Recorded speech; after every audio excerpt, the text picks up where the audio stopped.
I alluded to the Pilgrimage of Light in my last video, and on its face, there's not much to it. Like Gossip Geist, I'm of the mind that it occurred in the depths, and by following the light brown lightroot trails, you can experience the routes Rauru and Sonia took through the depths yourself.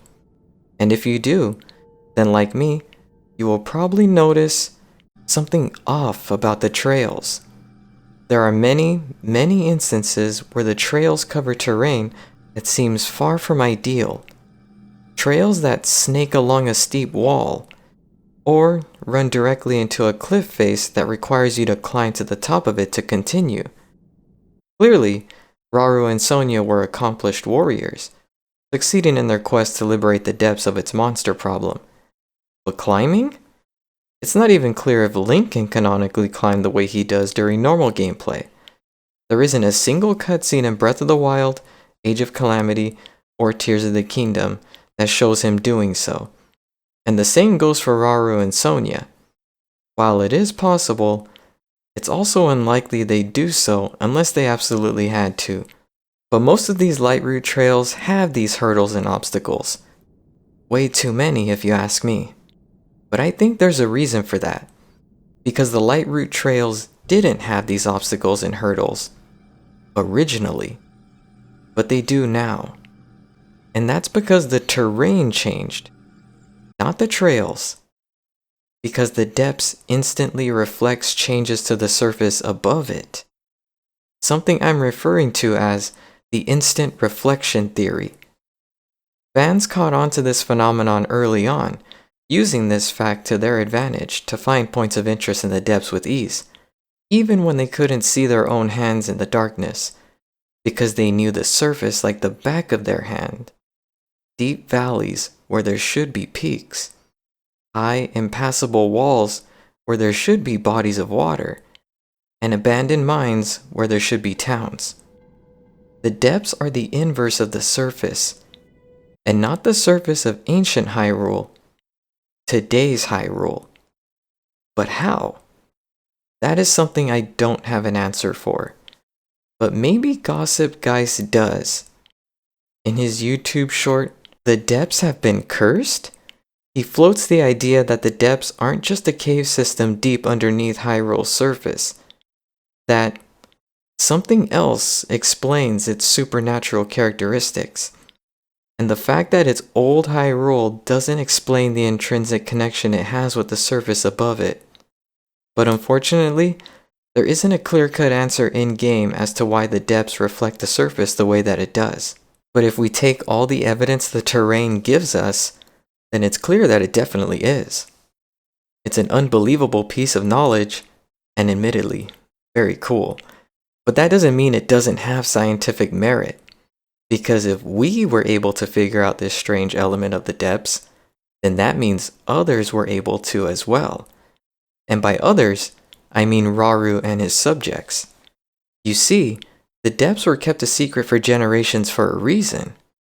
Because they needed to be.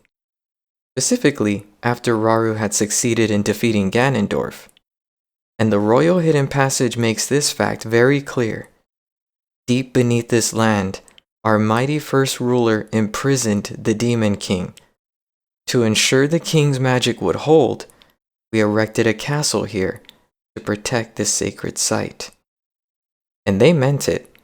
And after watching Zelda's Memories of the Imprisoning War, it's easy to see why they went to such lengths to prevent the seal from being disturbed. But I think they went further than just building a castle.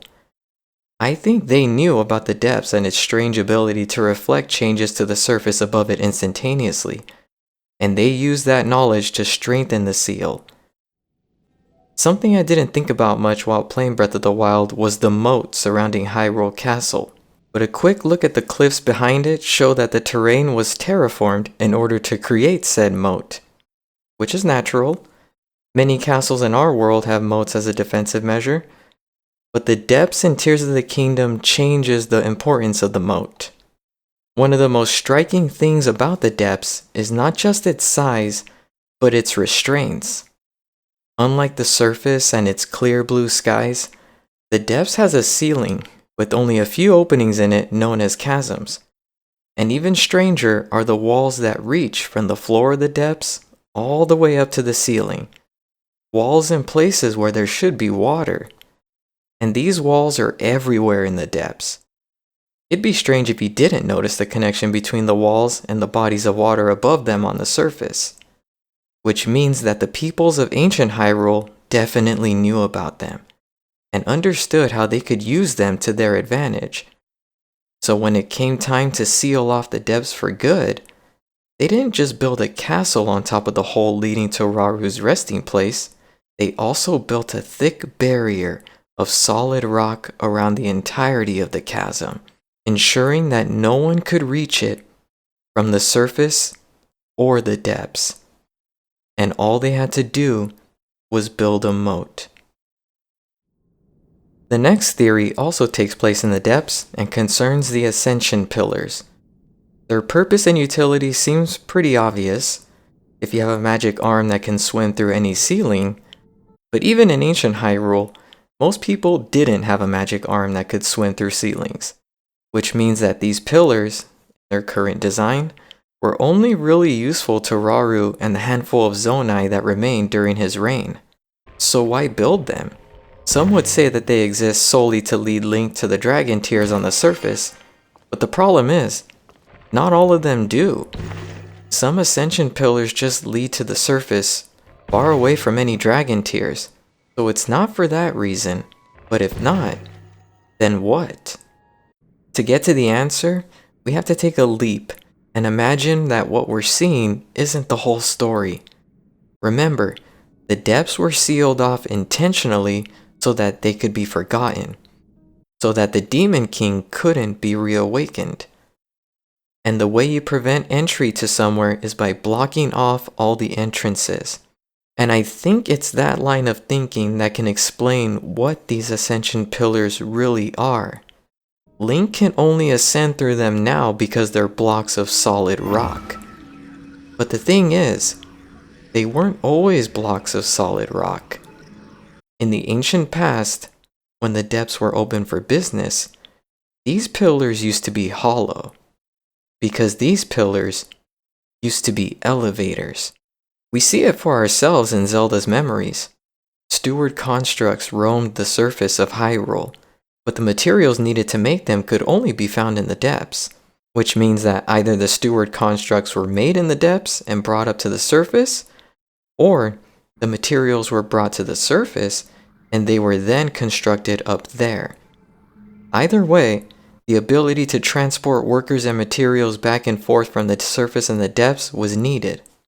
And I'm of the mind that most of the chasms we see today weren't there in the past, so it was likely via these hollow pillars, aka these elevators, that travel to and fro was possible. We are even shown how it could have been done. During Mineru's quest, Link is transported to the depths through Tobio's hollow chasm via a floating platform. He doesn't pilot it, and it isn't on rails. It just floats along an invisible path down to the depths. Who's to say these platforms weren't in use at every Ascension pillar in the ancient past, when mining operations were still occurring? Unfortunately, it's a pretty baseless theory that doesn't have a single line of in-game text to support it, but I don't consider it out of the realm of possibility either. When it comes to the entry points to these pillars on the surface, a possibility arises in the form of the caves. These caves often hide ruins and treasures from a forgotten time.